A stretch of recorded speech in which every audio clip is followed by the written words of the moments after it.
The first crack wasn't the wheelchair, it was the laughter.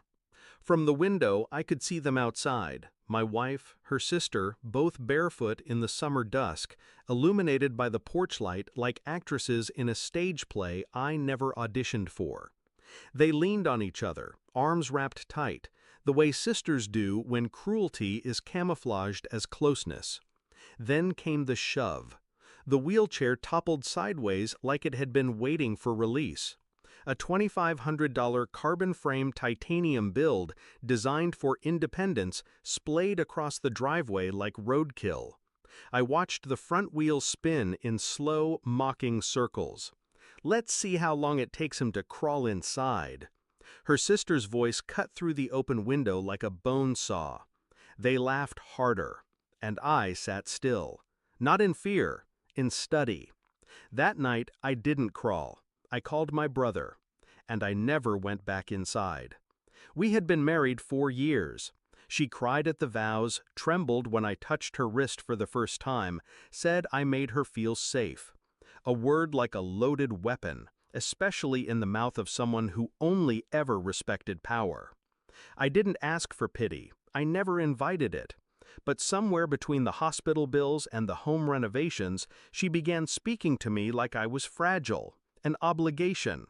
I started hearing it in small things. "Don't you need help with that? Want me to order for you? You're just not built for stress." She said it like kindness, but it was always a box. She'd watch me lift myself into the bed with effort and whisper, "It's okay, babe. I'd never leave you." That's when I knew she wanted to. I didn't scream when I left, didn't demand answers, didn't ask why. I spent nights in my brother's guest room with a laptop and silence. First, I pulled phone records. Calls to her sister every day. Most were under a minute, not long enough for affection, just planning. Then I started reviewing old Nest camera footage, ones she thought were only set for motion at night. Turns out they caught more than just raccoons. There was one clip from 3 weeks before, her standing in front of the garage with her sister. The sister's voice low, serious. "He's more furniture than husband." My wife didn't disagree. She just sipped her wine. So I kept going. I traced her card activity, boutiques, salons, Airbnb charges in towns I never visited. One receipt stood out. A spa day in Oregon. She told me she was volunteering at a youth center that weekend. I found photos tagged by a mutual friend. She was there. But not alone. He was able-bodied, bearded, and oblivious to the camera flash. In the picture, her hand rested on his thigh, like she'd done to me when she wanted to look supportive. The lawyer was clinical, efficient. She scanned the videos, the receipts, and the witness statements with an interest devoid of emotion. "This is textbook humiliation," she said.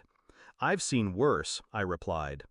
The court date was set. I sent my wife an invitation. Not a message, not a call, an envelope. Inside, a printed screenshot of the Airbnb listing. Below it, her photo, with him. Below that, the lawsuit filing. Intentional infliction of emotional distress, property destruction, abuse. She texted me 10 minutes later. "Can we talk?" I didn't reply.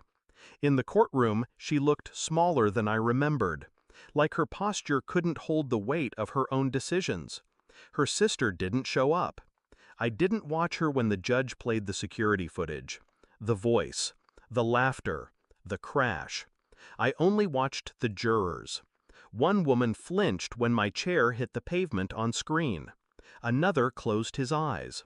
When it was her turn to speak, she tried tears. Said it was a joke gone too far. Said she loved me. I watched the judge write something down. When my attorney asked if I had a final statement, I declined. Instead, I reached into my pocket and unfolded the same note I had left on the dining table the night I left. 4 words. "You can walk away." I slid it across the table. She read it. Her face didn't fall. It cracked. I won the case. The settlement was quiet, clean. She didn't contest the asset split. Probably because the footage did more damage than her lawyer expected. Public image mattered to her, more than I ever did. My new apartment has no steps. The silence is welcome.